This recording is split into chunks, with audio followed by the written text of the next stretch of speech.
जय हिंद, मैं हूं प्रेरणा सिंह और आप देख रहे हैं लाइव टाइम्स का ग्लोबल नेटवर्क। चलिए बुलेटिन की शुरुआत करते हैं बड़ी खबर के साथ। झारखंड में आज कई बड़ी हस्तियों ने नामांकन किया। झारखंड के सीएम हेमंत सोरेन ने बरहेट विधानसभा से नामांकन दाखिल किया। हेमंत सोरेन की पत्नी कल्पना सोरेन ने गांडेय सीट से पर्चा दाखिल किया। झारखंड के पूर्व सीएम अर्जुन मुंडा की पत्नी मीरा मुंडा ने भी आज नामांकन किया है। नामांकन से जुड़ी तस्वीरें आप अपनी टीवी स्क्रीन पर देख सकते हैं। और वहीं आपको बता दें, कांग्रेस से अजय कुमार ने जमशेदपुर सीट से नामांकन दाखिल किया है। तो इस वक्त खबर झारखंड विधानसभा चुनाव से जुड़ी। झारखंड में आज कई बड़ी हस्तियों ने नामांकन किया है। ये 4 तस्वीरें आप देख सकते हैं। हेमंत सोरेन ने नामांकन किया, कल्पना सोरेन, वहीं पर अर्जुन मुंडा की पत्नी मीरा ने भी नामांकन किया है और अजय कुमार ने भी आज नामांकन किया है। जमशेदपुर से ये उम्मीदवार हैं। तो तमाम तस्वीरें आज नामांकन से जुड़ी। झारखंड में आज कई बड़ी हस्तियों ने नामांकन किया है और इसी से जुड़ी ये 4 तस्वीरें हम आपको दिखा रहे हैं। झारखंड के सीएम हेमंत सोरेन ने बरहेट विधानसभा से नामांकन दाखिल किया है, तो वहीं हेमंत सोरेन की पत्नी कल्पना सोरेन ने गांडेय सीट से पर्चा दाखिल किया है। झारखंड के पूर्व सीएम अर्जुन मुंडा की पत्नी मीरा मुंडा ने भी आज नामांकन किया है। तीसरी तस्वीर आप देख सकते हैं। कांग्रेस से अजय कुमार ने जमशेदपुर सीट से नामांकन दाखिल कर दिया है। तो आने वाले विधानसभा चुनाव के लिए तैयारियां अब शुरू हो गई है जोरों शोरों से। और उसी बीच नामांकन का दिन आज झारखंड के सीएम ने नामांकन भी किया। और इस खबर पर आगे की जानकारी के लिए हमारे साथ हमारे संवाददाता रांची से राजेश तोमर जुड़ चुके हैं। राजेश जी, झारखंड में आज नामांकन हुआ है, कई बड़ी हस्तियों ने आज नामांकन किया है, इसके अलावा क्या कुछ अपडेट बताइए। देखिए, चूंकि नामांकन का जो तारीख है उसके ऐलान तो पहले ही कर दिया गया था, लेकिन 24 जो आज की तारीख है, आज भाजपा ने कई जगहों पर उन्होंने नामांकन कराए और खासतौर पर कहा जाता है एक शुभ मुहूर्त में उन्होंने नामांकन किए हैं। रांची में सीपी सिंह जो कि यहाँ पर निवर्तमान विधायक भी हैं, उन्होंने यहाँ पर नामांकन किया। उनके अपोजिशन में जो झारखंड मुक्ति मोर्चा जो चुनाव लड़ेंगे, मंजुआ मांझी जो कि राज्यसभा सांसद हैं, वो यहाँ से पर्चा भरी हैं। तो यहाँ पर आमने सामने की जो टक्कर है वो सीपी सिंह जो कि भाजपा से हैं और झारखंड मुक्ति मोर्चा से मंजुआ मांझी होंगी। हटिया विधानसभा चूंकि रांची के आसपास में 3-4 विधानसभाएं जो कि काफी महत्वपूर्ण माना जाता है। अगर आप मांडर की बात करें, नेहा शिल्पित्री जो कि विधायक अभी हैं और वहां पर वो चुनाव लड़ेंगी और भाजपा की तरफ से जो नामांकन है वो भी कार्य यहां पर पूरे किए जा रहे हैं।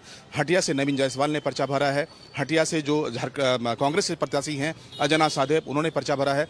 कुल मिलाकर जो पर्चा भरने का सिलसिला है वो यहाँ पर जारी है। प्रेरणा, हमारे साथ में एक मेहमान है जो कि हम आपको इनसे परिचय कराना चाहेंगे। बहुत ही चर्चित नाम है, ये हैं अमित महतो जो कि झारखंड मुक्ति मोर्चा से प्रत्याशी हैं। अभी इन्होंने नामांकन नहीं भरा है क्योंकि ये सेकंड फेज में चुनाव में उतरेंगे, लेकिन आसू सुप्रीमो सुदेश महतो के विधानसभा से आते हैं और इन्होंने पिछले 2014 के चुनाव में इन्होंने उनको हराया था। वो यहाँ पर कुछ न्यायिक मामलों में जब इनको वहाँ पर सजा हुई, उसके बाद इन्होंने छोड़ दिया था, पर इनकी पत्नी ने चुनाव जीते। इस बार इनके दोबारा उतरने से बहुत ही रोचक मुकाबला होगा। अगर हम एजेंडों की बात करें रांची और आसपास के इलाकों में, तो हम इनसे जानने की कोशिश करेंगे कि सरकार इनकी थी। और अगर एजेंडों की बात करें, अगर यहाँ पर जो मुद्दे हैं उसकी अगर बात करें, तो क्या कुछ झारखंड में मुद्दे हैं और खासतौर पर झारखंड मुक्ति मोर्चा किन मुद्दों के सहारे जनता तक पहुँचेगी? अमित जी।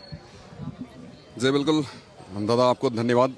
और हम तो ये कहेंगे बहुत सारे मुद्दे हैं और इन तमाम मुद्दों को कहीं ना कहीं विराम लगे, इसको लेकर झारखंड मुक्ति मोर्चा ने कमर कसने का काम किया है।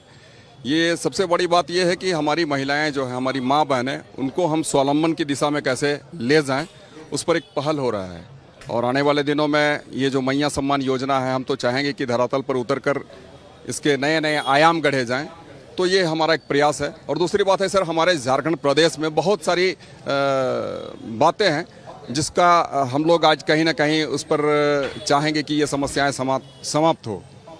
बड़ी समस्या जो है पलायन की, बेरोजगारी की, विस्थापन की, तो इन सारी चीज़ों पर विराम लगे, इस पर हमारा पहल होगा। और हम समझते हैं कि हमारे जन मुद्दे हैं। पिछले बार हेमंत की जब सरकार आई थी, हेमंत सोरेन सरकार आई थी, तब जो बेरोजगार युवक थे उसके हौसलों के भरोसे यहाँ पर पहुंची थी। कितना वो पूरा हो पाया? चूंकि बेरोजगार आज भी कई जगहों पर आंदोलनरत हैं, थोड़े नाराज हैं, क्या यह नुकसान कर सकता है? जी, बहुत हद तक तो ये कामयाब नहीं हो सकी है, परंतु हम चाहेंगे कि आने वाले दिनों में बेरोजगारी की जो समस्या है वो ख़त्म हो। और हम समझते हैं कि हेमंत जी के द्वारा जो कुछ काम किए गए हैं, कुछ योजनाओं को जो धरातल पर उतारा गया है। आपको हम बताएं कि ये पारा शिक्षकों की जो समस्याएं थी, पारा शिक्षकों के मानदेय में बढ़ोतरी, पारा शिक्षकों को ईपीएफ योजना का लाभ, पारा शिक्षकों के अगर सेवा अवकाश में अगर मृत्यु हो जाती है तो अनुकंपा के आधार पर उनके बच्चों को नौकरी, तो पारा शिक्षकों की जो समस्याएं थी सर, हम कहेंगे कि बहुत हद तक उन समस्याओं का निराकरण किया गया है। मनरेगा कर्मियों की जो समस्या थी 30% उनकी बढ़ोतरी कर दी गई है। 20 लाख तक का उनको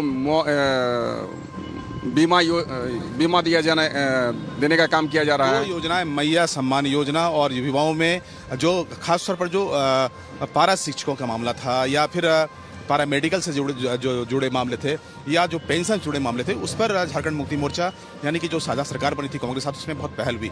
लेकिन अगर हम सिल्ली की बात करें, सुदेश महतो कद्दावर नेता है, आसू के नेता है, भाजपा से हैं, एनडीए का बड़ा गठबंधन है, इस बार उनको हराने की क्या कुछ रणनीति होगी?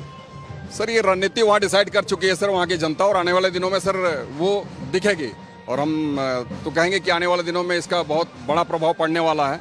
वहाँ की जनता जान चुकी है कि किस व्यक्ति को हमें सदन भेजना है, किसे घर में बिठाना है। प्रेरणा, अगर आपके मन में कोई सवाल हो और अमित महतो जी से पूछना चाहते हैं तो आप सवाल पूछ सकते हैं। प्रेरणा, अच्छा राजेश जी, एक चीज और पूछ सकते हैं, आपकी योजनाओं की काफी चर्चा इन्होंने की, तो क्या योजनाओं के दम पर ही इन्हें लगता है एक बार फिर से ये सत्ता में आ पाएंगे, या इसके अलावा कोई और भी मुद्दा है? खासतौर पर हमारी सहयोगी प्रेरणा जानना चाह रही है कि आपने कई योजनाएं लाए, मैया सम्मान योजना या मान लीजिए कि पेंशन योजना है, इसके अलावा क्या कुछ और भी मुद्दे हैं, कुछ और भी रणनीति के तहत कुछ एजेंडे पे बात करेंगे जनता के बीच जाने के लिए? हमने कहा कि विस्थापन की समस्या जो हमारे यहाँ है ये बहुत बड़ा मुद्दा है। पलायन का जो है, ह्यूमन ट्रैफिकिंग का जो हमारे यहाँ सबसे बड़ी समस्या है, और सबसे बड़ी समस्या जो बेरोजगारी की समस्या है, इन तमाम चीज़ों पर हमारी पैनी निगाहें हैं। और आने वाले दिनों में हम चाहेंगे कि हमारी जब सरकार बने, पूर्ण बहुमतों वाली हेमंत की सरकार बने, तो आने वाले दिन इन तमाम समस्याओं पर विराम लगे। तो ये हमारे जो मुद्दे हैं, ये हमारी जो समस्याएं हैं। महतो जी, आपको ठीक है राजेश जी, इन तमाम जानकारियों के लिए आपका बहुत बहुत शुक्रिया। तो झारखंड में आज कई बड़ी हस्तियों ने नामांकन किया। झारखंड के सीएम हेमंत सोरेन ने बरहेट विधानसभा से नामांकन दाखिल किया, तो वहीं हेमंत सोरेन की पत्नी कल्पना सोरेन ने गांडे सीट से पर्चा दाखिल किया। और उसी से जुड़ी ये तमाम तस्वीरें आप देख सकते हैं। झारखंड में दिग्गजों ने आज नामांकन किया।